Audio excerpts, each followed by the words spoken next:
Eh bien, bonjour à tous, bienvenue dans ce webinaire organisé en collaboration avec Flexio, donc Numérica et Flexio. Je vais commencer peut-être par me présenter. Eric Menzinski, je suis chef des projets Industrie du futur au sein de Numérica et j'accompagne les entreprises dans leur digitalisation de process. Aujourd'hui, on a souhaité mettre en avant Flexio sur son outil de no-code, parce que c'est déjà des solutions qu'on a intégrées dans les programmes Industrie du futur, donc dans les accompagnements des entreprises de la région. Et Flexio est aussi une entreprise de Bourgogne-Franche-Comté. On utilise, nous, pour notre part, dans les intégrations, beaucoup les applications de no-code pour la rapidité de développement, l'accessibilité pour les personnes qui connaissent pas forcément beaucoup l'informatique, la réduction des coûts, la flexibilité et l'amélioration de la productivité. Ça a été déployé dans les entreprises pour la gestion de flux de travail, l'automatisation de processus, des créations de portails internes, développement d'applications et des tests de concept, donc des POC, ce qu'on appelle des POC. Voilà un peu ce qu'on a comme cas d'usage, comme retour d'expérience au sein des entreprises. Ça va plus loin que ça. Raphaël va nous présenter donc sa solution. Peut-être nous présenter aussi Flexio. Raphaël, je te laisse la main. Oui, tout à fait. Donc Flexio, on est un éditeur de logiciels. On est basé donc en France, plus précisément à Besançon, en Bourgogne-Franche-Comté. Et donc ça fait 7 ans nous qu'on fait du no-code. Et donc le principe, c'est d'avoir une solution intégrale.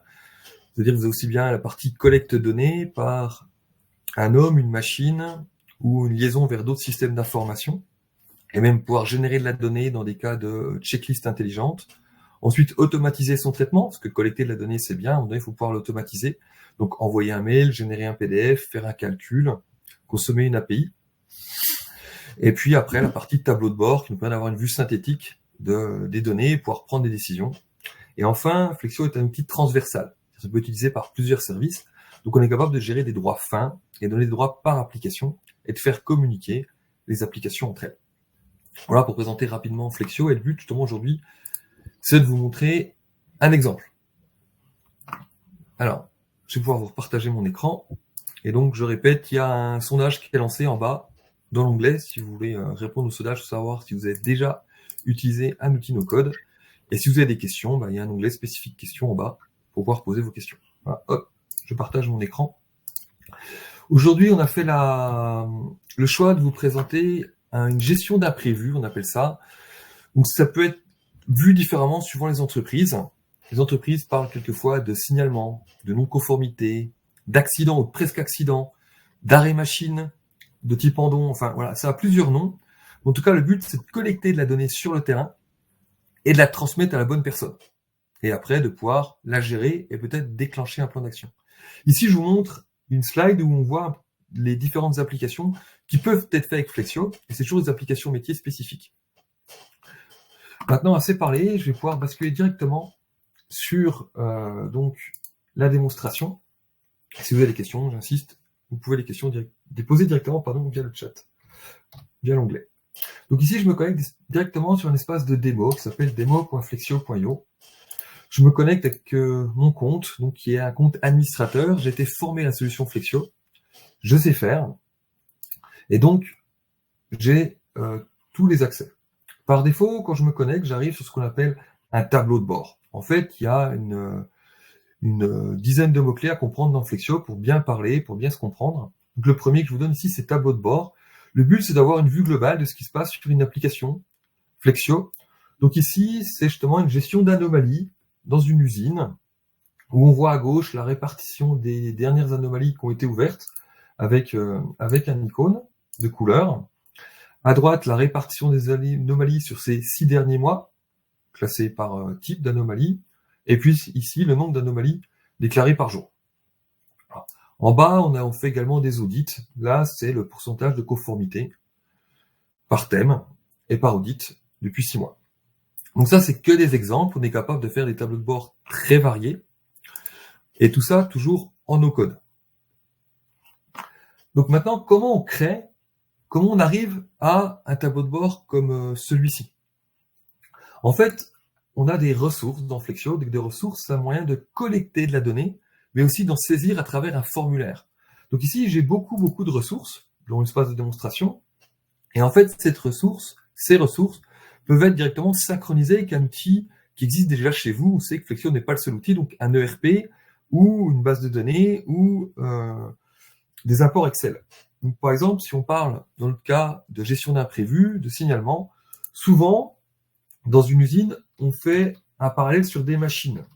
Donc ici, j'ai une ressource, machine de production, que j'ai créée en amont, avant le webinar, où je vois l'ensemble des machines de mon parc. Là, j'en ai créé 6, avec un code barre. C'est intéressant puisqu'on pourra scanner le code barre de vos machines ou le code barre de vos OF déjà existants. Et là, on retrouve l'affichage qu'on a vu tout à l'heure sur la map avec des icônes type feu tricolore, vert, orange, rouge. Donc, je réutilisais cette ressource tout à l'heure, et en fonction des droits que vous avez, vous pouvez ajouter, consulter, modifier ou supprimer chaque enregistrement, donc chaque machine. Bien sûr, un opérateur ne pourra pas jouer sur l'ensemble des machines. Donc maintenant, je vais pouvoir créer une nouvelle application. Donc ici, j'ai été formé, donc je suis, on va dire, derrière le dessous du capot, sur la partie back-office. Je vais créer une nouvelle FlexApp. Donc une FlexApp, c'est une application Flexio. Donc là, je vais pouvoir créer une nouvelle FlexApp que je vais pouvoir appeler démo. Donc on a dit qu'on allait créer ensemble un imprévu. Enfin, gérer en tout cas un imprévu. Dans Flexio, il y a toujours une icône et une couleur. Donc l'imprévu, je vais le mettre en orange. Je vais mettre par exemple une icône de type point d'exclamation.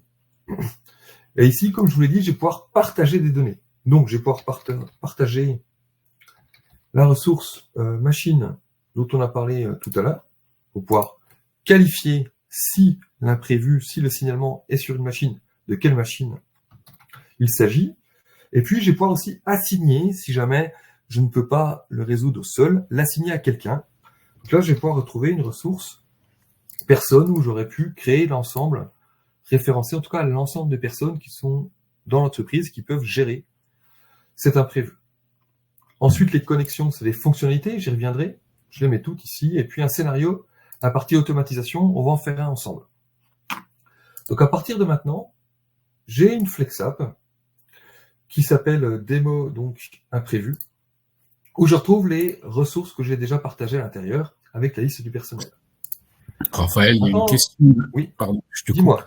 Il y a une question de Pierre-Emmanuel qui demande s'il y a un audit trail dans la plateforme.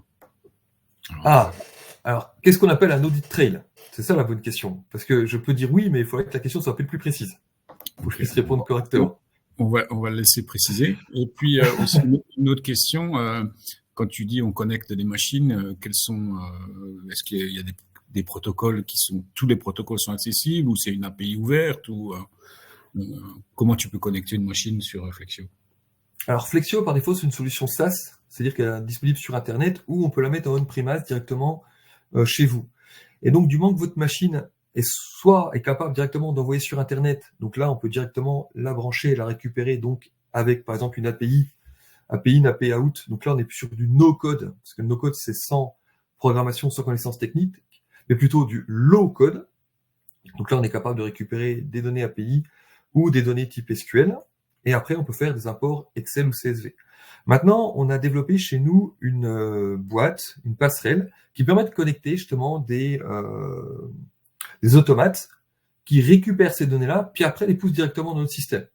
Et donc, dans ce boîtier, en fait, on a différents protocoles d'autorisés qui nous permettent de récupérer des données des systèmes très, très différents. Donc oui, on est assez ouvert sur l'ensemble des protocoles. Je ne connais pas tous de tête, mais si vous avez des protocoles particuliers, recontactez-moi et je vous mettrai en contact avec la personne chez nous qui gère cette partie-là. Ok. Pierre-Emmanuel a précisé, il parle de traçabilité des actions réalisées, quoi. Ça veut dire qui, oui, quand, où, etc. D'accord. On sait toujours qui a fait quoi, quand, dans Flexio, et on sait toujours qui a modifié quoi dans Flexio, du moment qu'on est connecté. Ici, je suis connecté en tant que Raphaël, donc je saurai tout ce que j'ai fait sera tracé, oui, tout à fait. Si je reprends, donc le départ de l'aventure, on aime bien travailler sans cahier des charges. Donc on va créer une nouvelle ressource en définissant ensemble ce dont on a besoin pour faire fonctionner cette ressource. Donc là, on a dit qu'on faisait donc une démonstration d'une gestion d'un imprévu. Je vais remettre la même couleur, la même icône que tout à l'heure, puisque c'est ce que va voir l'utilisateur, l'opérateur, les gens terrain sur leur smartphone ou leur tablette, mais aussi sur PC. Et donc là, on voit comment je construis l'applicatif. Au centre, j'ai ma ressource. À gauche, tous les champs disponibles qui sont typés, c'est-à-dire que je peux échanger avec une base de données ou des systèmes avancés type SAP, Salesforce, etc. Et à droite, tout le paramétrage, où je retrouve la couleur, l'icône, etc. Donc dans un imprévu, la bonne question c'est de quoi j'ai besoin pour pouvoir gérer un imprévu ou pouvoir qualifier un imprévu. Donc souvent, on a besoin d'une date et d'une heure. Donc je double-clique ou je fais cliquer glisser pour pouvoir le mettre dans mon formulaire. Ensuite, je le paramètre, il est obligatoire. C'est la date du jour par défaut. J'enregistre. Souvent, dans un imprévu, on met un résumé. Parce que si on fait, par exemple, un envoi par SMS, c'est bien d'avoir que quelques lignes pour savoir de quoi on parle. J'enregistre à nouveau. Je glisse un champ multiligne pour avoir une description un peu plus loquace, un peu plus complète. On pourrait utiliser la dictée vocale pour le renseigner. Ensuite, on peut avoir effectivement une position géographique qui nous permet de situer ça, comme tout à l'heure, sur une carte. Mais aussi bien sur une carte avec un fond de carte pour avoir vos machines, mais aussi sur une map type Google Maps. Ensuite, on peut prendre une photo, une ou plusieurs photos, pour pouvoir voir un peu plus en détail la problématique. Et souvent, on aime bien qualifier le type de problème. Donc, je peux avoir deux types de problèmes. Enfin, soit le type, justement, où là, on va pouvoir dire, c'est un dysfonctionnement, par exemple, ou ça peut être un danger, un problème de conformité, et ainsi de suite. Ça nous permettra d'avoir des statistiques, ou peut-être d'alerter la bonne personne en fonction du type d'imprévu ou de signalement qu'il y a. Ensuite, je vais m'en créer une deuxième, puisqu'on va pouvoir avoir l'emplacement. C'est localisé, mais peut-être qu'en fonction de l'emplacement, on va avoir des questions différentes. Parce que l'imprévu peut peut-être avoir lieu dans l'atelier, ou dans les bureaux, ou pourquoi pas en extérieur sur le parking. Justement, si on parle d'atelier, tout à l'heure, je vous disais, on a la liste des machines. Donc ça pourrait être bien de préciser sur quelle machine on a le problème. Ici, je crée un groupe qui nous permettra de poser des questions spécifiques, de regrouper un ensemble de questions, un ensemble de champs, en fonction de conditions. Si vous savez poser la question en français, vous saurez le faire en Flexio. Donc là, je vais faire l'effort pour vous. Je vais ouvrir le groupe pour demander si ça a lieu sur une machine, si l'emplacement a pour valeur dans l'atelier. Autrement, je ne poserai pas cette question. Je l'ouvre sous conditions strictes pour pas que cette question puisse apparaître, ce champ puisse apparaître dans les autres cas. Et là, je peux glisser ce qu'on appelle un champ de liaison, un lié à 1, où je peux aller chercher ma ressource machine qu'on a donc synchronisée précédemment avec votre ERP ou votre MES. L'avantage de ce champ, c'est qu'on ne ressaisit pas les machines, elles sont automatiquement proposées avec un moteur de recherche, où j'autorise la recherche sur le code et sur son nom.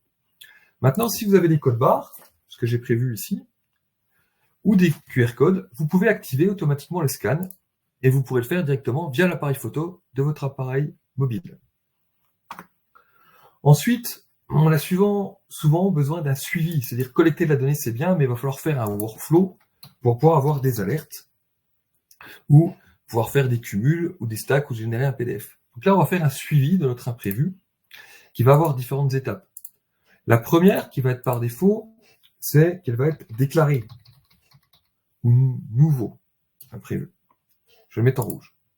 Ensuite, on pourra l'assigner à quelqu'un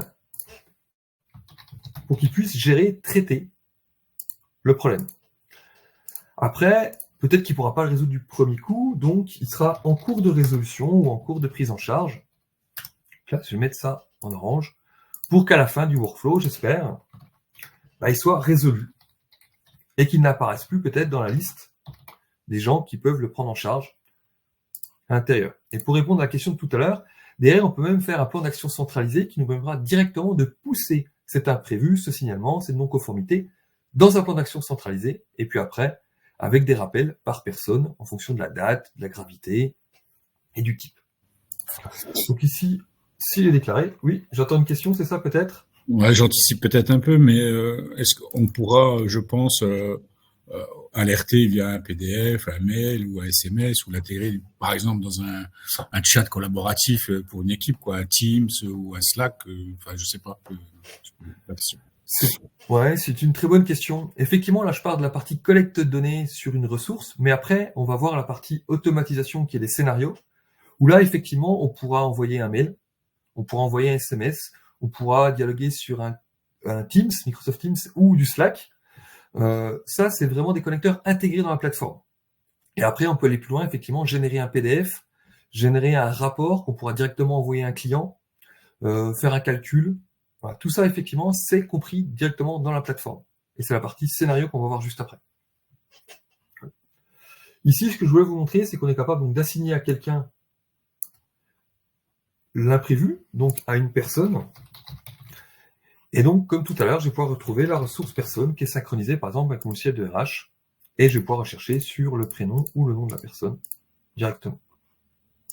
J'enregistre. Le groupe est donc conditionné, comme tout à l'heure. Je vais demander ça uniquement dans le cas où le suivi est à assigner. Puisqu'autrement, dans les autres cas, je n'ai pas besoin d'assigner ou de trouver en tout cas une personne pour le faire. J'ai tout un tas d'autres champs que je n'ai pas le temps forcément de détailler aujourd'hui, avec des signatures, des numéros de téléphone, des états, etc., des votes, et même des champs instructions qui peut aider l'opérateur à savoir ce qu'on attend de lui. Donc ici, je mets une information complémentaire pour dire que pour scanner le numéro de machine, il est à côté du bouton stop. C'est un exemple. Comme ça te donnera directement une information. Mais on peut également faire des liens directement sur de la documentation ou avoir une photo. Donc à partir de ce moment-là, je peux aussi déclarer pour avoir l'application mobile disponible sur l'application mobile, pas que sur PC, et aussi une vue dite publique, c'est-à-dire que je pourrais la partager et mettre un QR code pour que n'importe qui soit capable de déclarer instantanément l'incident. J'enregistre, et là, ce que je viens de vous montrer est déjà fonctionnel. Je pourrais déjà avoir une vue tabulaire, comme on a vu tout à l'heure sous forme de tableau, avec les colonnes qu'on pourra changer, paramétrer, des filtres, et je pourrais en ajouter une directement. Maintenant, vu le peu de temps qu'on a ensemble, je vais tout de suite passer à la partie automatisation, pour justement vous montrer ce qu'on est capable de faire en quelques clics. Donc ici, par rapport à la question qu'a posée, je pense, Pierre-Emmanuel, je voudrais bien, je pense, informer à chaque nouvel imprévu, informer quelqu'un ou la personne qui est responsable. Donc je peux l'informer par mail, par SMS, à nous de choisir. Il y a toujours une couleur, une icône pour pouvoir se retrouver. Donc là, je vais mettre une enveloppe à l'intérieur, j'active le scénario et j'enregistre. Le scénario se déroule toujours en 3 étapes. En 1, c'est l'événement déclencheur. En fait, il y a 2 événements déclencheurs pour pouvoir utiliser une ressource Flexio. Déclencher une automatisation, c'est soit planifier. Tous les matins, 5 heures du matin, je veux l'ensemble des imprévus qui n'ont pas été traités la veille. Toutes les nuits, je synchronise par exemple mes machines ou mes OF. Ou c'est de l'événementiel. Il se passe quelque chose, je réagis. Ici, c'est lors d'un événement. Il se passe un nouveau signalement. Donc, est-ce que c'est la création, la modification, la création ou la modification d'un événement lors de la suppression? Là, je vais mettre sur la création ou la modification d'un événement. Ici, suivant les droits que j'ai, je peux directement voir la liste des ressources. Donc, je retrouve ici notre démonstration avec l'imprévu. Donc là, dès qu'il y aura un nouvel imprévu, il va se passer quelque chose. Je vais pouvoir déclarer une ou plusieurs actions à l'intérieur. Ici, on voit toutes les possibilités qui sont offertes par Flexio, et encore, je n'ai pas tout ouvert, mais dans les grandes lignes, on peut donc générer un PDF, synchroniser, envoyer une donnée dans un calendrier Outlook, faire des tableaux de synthèse, gérer des mises en forme, envoyer sur Slack, envoyer sur un OneDrive, des documents, faire des calculs. Voilà. Je ne peux pas tout vous détailler aujourd'hui, mais il y a tout un tas d'automatisation déjà prévues à l'intérieur. Nous, on a parlé d'envoyer un mail.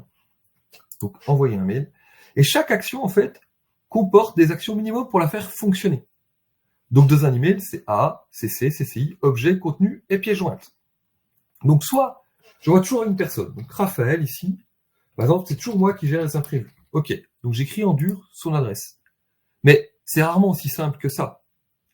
Si je clique ici dans A ou CC, je retrouve des données, ce qu'on appelle des ingrédients, qui nous permettent de choisir en fonction des données saisies la bonne personne.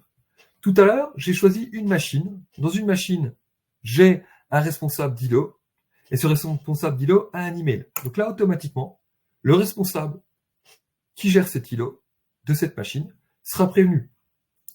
On a également mis, quand il y avait un imprévu, nommer une personne si c'était en cours. Donc là, je peux directement lui envoyer par mail. Donc les données sont en relation les unes avec les autres. Et donc on peut directement, comme un public postage, donner du contexte. Ici, je vais pouvoir préciser l'objet. Et comme l'a demandé Pierre-Emmanuel, on sait toujours qui a fait quoi. Donc nouvel imprévu, déclaré par à telle date. Et puis dans le contenu du mail, je vais mettre un peu plus de contenu. Bonjour. Un nouvel imprévu. Et là, je retrouve toutes les données qu'on a créées ensemble dans ma liste d'ingrédients, qui se trouve ici en bas. Donc, je peux retrouver tous les champs qu'on a mis ensemble, dont le type d'ingrédients qu'on a, la description, le résumé, etc. Donc là, je vais mettre une formule de politesse. Bonne journée. Et si jamais c'est la personne qui prend en charge, qui veut avoir plus d'informations, on a ici directement une URL qui nous permet directement d'accéder à la bonne donnée et pourquoi pas de la compléter. Enfin, je peux mettre en pièce jointe les photos qui ont été prises pour mieux qualifier. Donc voilà ici un exemple d'automatisation. On pourrait avoir plusieurs actions. Chaque action est très simple et on peut les enchaîner. Générer un PDF, puis je l'envoie directement au client, par exemple. Raphaël, une question, Eric, peut-être? oui, est-ce qu'on peut, au niveau de l'automatisation, par exemple, collecter des données d'une machine et les pousser dans un ERP? Tout à fait, effectivement. Là, on pourrait collecter les données. Par exemple, on a quelqu'un qui a fait ça, qui gère les signalements dans l'outil Flexio, parce que c'est plus simple pour les opérateurs. Mais dès qu'ils sont clôturés, on les repousse directement dans le ERP. Là, dans le cas que je pense, c'est sur SAP, pour se collecter au niveau groupe. Et donc ça peut se faire via une API. Ouais, tout à fait. Ou via un export fichier Excel. Autre question, on n'est peut-être plus dans le workflow, mais dans l'automatisation, est-ce qu'il y avait avant? Est-ce que je pense que Flexio est compatible sur mobile pour, par exemple, genre de la maintenance, qu'un intervenant puisse faire une intervention, mettre une photo, signer en live devant la machine? Tout à fait. Bah là, j'ai pas mis la signature, mais je vais tout de suite l'ajouter. Je vais ajouter la signature tout en bas, ici. Et effectivement, je vais pouvoir vous montrer tout de suite ce que ça donne sur mobile. Donc là, j'ai un outil qui vous permet de partager mon application mobile. Donc vous allez pouvoir voir le téléphone, le smartphone que j'ai dans les mains sur lequel j'ai installé l'application. Je partage à l'intérieur directement l'applicatif. Hop, je lance. Ah, la connexion a coupé. Je relance.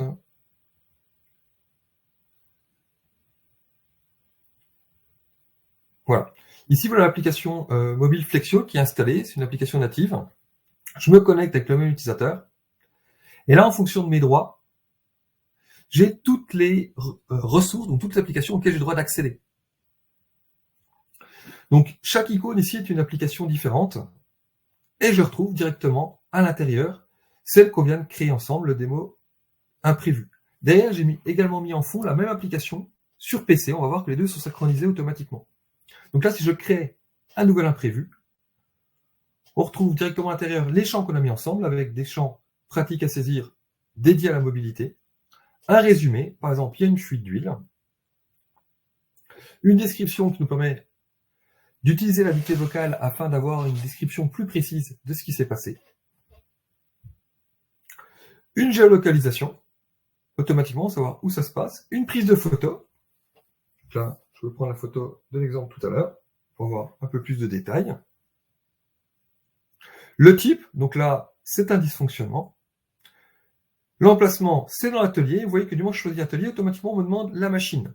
Ici, j'ai même un icône pour qu'on puisse sélectionner donc le code barre de la machine ou de mon OF à l'intérieur. Automatiquement, on voit que c'est la presse numéro 2 qui a une fuite. Le suivi, il est déclaré, mais je peux tout de suite l'assigner à la bonne personne. Je l'assigne à Tom Sawyer et je signe. Et là, j'envoie. L'application mobile permet plusieurs choses. Donc la dictée vocale, la prise de photos, la géolocalisation, mais aussi un module hors connexion.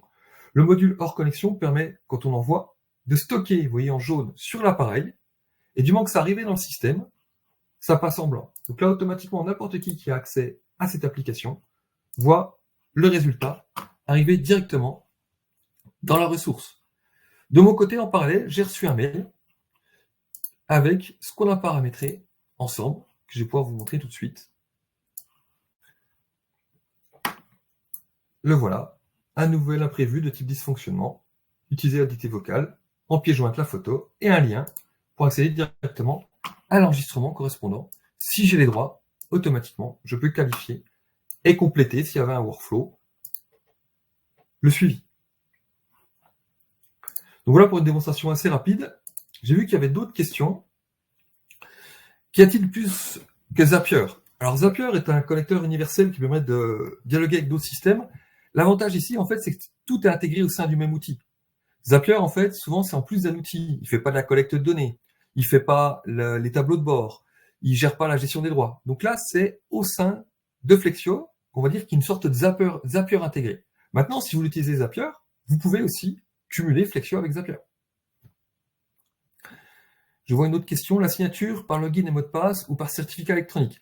Là, par défaut, j'ai juste fait une signature qui est une sorte de dessin, si on veut. À l'intérieur, on peut aussi coupler après avec une signature électronique type DocuSign, mais là, ça nécessite des API, une connaissance, et c'est un coût à la signature. Là, je ne l'ai pas fait, c'est juste une signature, on va dire, une sorte de dessin, qui n'est pas une preuve en France, c'est un début de preuve, mais vous avez la même chose quand vous louez votre véhicule. Je sais pas si tu avais d'autres questions, j'ai peut-être pas eu le temps de tout voir, Eric. Pour l'instant, non, on est bon. Hein, on est bon. Pour l'instant, on est bon, j'ai bien répondu.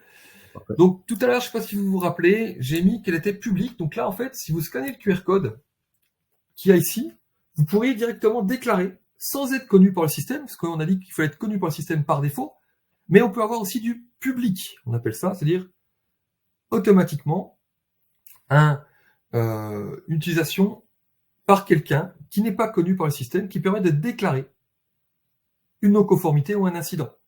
Ça permet quelquefois de faire des enquêtes de satisfaction ou d'avoir des gens qui voient quelque chose qui ne va pas sur votre site, mais pourtant ils peuvent quand même le déclarer alors qu'ils ne sont pas connus par le système. Donc là, ce sera une publication dite anonyme.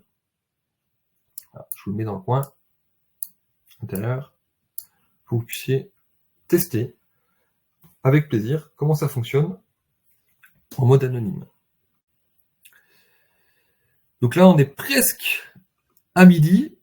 J'ai pu aller dans les grandes lignes sur les questions que vous m'avez posées.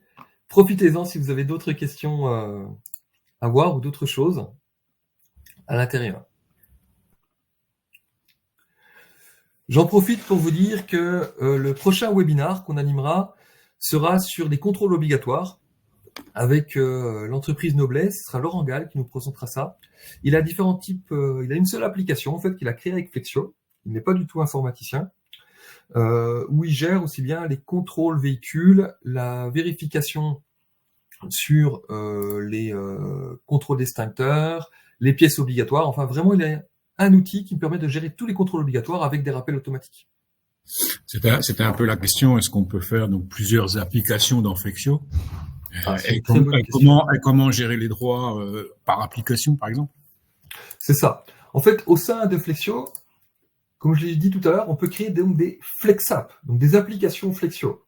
Donc ici, j'ai tout un tas d'applications Flexio. Moi, en tant qu'administrateur, je les vois toutes. Mais on est d'accord que l'opérateur, lui, va uniquement voir les icônes dont il a besoin. Par exemple, ici, un audit. Il voit uniquement l'audit et on donne des droits par application. Donc peut-être que Raphaël Denote, lui, voit l'ensemble des applications parce qu'il est administrateur, il a le droit de tout faire. Eric, lui, verrait peut-être que l'application audit. Et quand on lui assigne un audit, il va voir que ces audits qui lui sont attribués et pas les audits des autres. Et peut-être qu'il ne saura pas qu'il y a une application type imprévu parce qu'elle est publique avec le QR code. Donc il ne la verra pas sur son espace, même s'il peut l'utiliser à côté. Donc oui, on est capable de gérer des droits par application et de faire transiter des données entre les applications. Autre question, on voit que c'est très vite pour mettre en place une application assez simple, même plus si vous voulez peut-être. Mais après, quel est le délai moyen en gros pour déployer l'application Alors, c'est variable suivant on va dire la complexité de l'application. Mais en tout cas, si vous respectez le mode agile avec le fait de pouvoir mettre une première application, comme on l'a vu là très rapidement, il faut la faire tester par un utilisateur pilote pour l'éprouver, que ce soit simple pour eux, avoir des retours et adapter, améliorer l'applicatif. Une application, on va dire simple, comme celle-ci, en 5 jours, c'est opérationnel, c'est fonctionnel. Maintenant, si on parle d'une application un peu plus complexe, qu'on fait aussi des GMAO, on fait des calculs de TRS avec des suivis de production, on peut faire des entretiens annuels individuels type RH. Là, on peut être entre une semaine et un mois où ça nécessite plus de tests et surtout plus d'évolution avec des calculs, des récupérations de données de machines, des liaisons avec l'ERP. Mais en un mois, vous avez déjà quelque chose de fonctionnel. Ça, c'est le temps de mise en œuvre. Mais le temps réel de création va de quelques minutes à le dernier cas qu'on a eu sur, par exemple, un plan d'action centralisé. Il estime qu'il a mis à peu près 8 heures en tout pour créer l'applicatif sur Flexion. Après, c'est des tests, des interactions. Ok, parfait. Ça répond bien à la question? Pour moi, oui. Je vois pas d'autres questions dans le chat. Je vais vérifier, mais on a souvent la question, nous, en entreprise, le problème de souveraineté numérique. Et là, c'est vrai qu'avec, je vais rebondir dans ton sens de toute façon. C'est vrai que comme c'est un outil français, ça règle les problèmes de souveraineté, de résilience. Et puis surtout aussi, comparé à d'autres logiciels, Flexio donc va apporter un support et une formation en français. Est-ce qu'on n'a pas avec les d'autres logiciels américains qui sont hébergés souvent sur les plateformes AWS où ça pose d'autres problèmes aussi? Tout à fait. Je suis content que tu me poses la question parce qu'en fait, c'est une vraie différence. Donc, nous, on est français, on est basé donc à Besançon. Et donc, nous gérons nous-mêmes nos serveurs qui sont hébergés sur le sol français. Et donc, on a un PRA dans toutes nos offres automatiques, donc une plan de reprise d'activité, c'est-à-dire qu'en cas de défaillance, puisque c'est déjà arrivé, on a une réplication automatique. Nos serveurs sont à Strasbourg, répliqués automatiquement à Gravelines, et on est capable de basculer d'un système à l'autre en quelques minutes seulement. La vraie question, c'est à quel moment on le fait. C'est ça la vraie question, à quel moment on décide de basculer. Et tout est intégré, donc aussi bien la cybersécurité, donc hébergement, sauvegarde, maintenance, mise à jour, support inclus, avec tout ce qui est gestion d'attaque et cybersécurité. Des sauvegardes pareilles, chiffrées à plusieurs endroits, toujours en France. Et ça inclus dans tous nos forfaits. Diane a lancé un deuxième sondage pour savoir quel sujet vous aimeriez voir pour que je puisse anticiper le prochain webinaire. Dis-moi, Eric, tu avais une autre question? Encore une question de Pierre-Emmanuel. Oui. Il me dit, est-ce qu'on peut parler d'autres langues? Je pense que la question, c'est est-ce que Flexio est multilingue? Oui, Flexio est multilingue. On est capable de paramétrer donc l'interface. Il y a deux choses, puisque là, je vous ai montré au départ comment créer donc une interface administrateur et l'interface utilisateur, qui était donc là, soit sur PC, on n'est pas revenu beaucoup, mais soit sur mobile. Donc là, effectivement, on peut traduire tous les boutons dans toutes les langues que vous voulez, puisque on peut vous fournir un fichier et le traduire. Nous, c'est déjà traduit en anglais, polonais, suédois. Voilà, il y a tout un tas de langues qui sont déjà prévues. Si jamais vous avez d'autres langues qui ne sont pas encore prévues, vous pouvez nous les fournir et on sera capable de les traduire. Et après, en fait, comme c'est vous qui paramétrez, vous pouvez ici, dans le nom des intitulés, des labels, mettre la langue que vous voulez. Donc oui, ça peut être traduit dans différentes langues. Après, l'interface d'administration, elle est disponible en français, anglais par défaut, et on est en train de travailler pour après la rendre disponible dans d'autres langues. Pas plus de questions, apparemment. D'accord. Eh ben, de toute façon, on a dépassé un petit peu de 5 minutes. Donc, si vous avez d'autres questions, n'hésitez pas à me contacter en direct sur LinkedIn ou via le site flexio.fr. Avec plaisir, je répondrai à vos questions. Et surtout, si vous avez des projets, je pourrais vous dire si c'est réalisable avec Flexio et comment et en combien de temps. Je vois une question, mais qu'en est-elle en SaaS? Peut-on se connecter directement? Alors oui, vous pouvez vous connecter directement via une API dedans où vous êtes propriétaire de vos données. Donc, vous pouvez faire des scénarios d'import-export de données pour directement extraire un fichier Excel, par exemple, ou le pousser dans le format que vous voulez dans une base de données directement via l'automatisation. Par exemple, tous les soirs, vous pouvez très bien pousser les données ailleurs sur un autre système. Et si jamais vous voulez le faire instantané, si vous avez un bouton export Excel, tu peux directement générer un fichier Excel avec l'ensemble des données que vous avez. Ici, par exemple, sur des audits, mais sur l'exemple qu'on a fait tout à l'heure, c'est exactement la même chose. Donc, soit manuellement à un instant T, soit automatiquement, toujours via des scénarios. Est-ce que tu avais d'autres questions, Eric, peut-être? Non, plus de questions de notre côté. Super. J'espère avoir répondu à la question de Fabrice et que j'ai pas loupé ou que nous n'avons pas loupé de questions à l'intérieur. Donc voilà, les 30 minutes sont passées. Merci à tous, à toutes et à tous d'avoir participé. J'espère que ça vous a plu. Et j'espère vous revoir pour d'autres webinars, d'autres sujets, pour avancer votre digitalisation et automatiser tout ça. Merci Raphaël, merci à toute l'équipe Flexio. Et puis, j'espère vous retrouver dans les entreprises de la région pour déployer votre solution. J'espère aussi qu'on aura d'autres sujets ensemble d'ici peu de temps. Merci. Au revoir.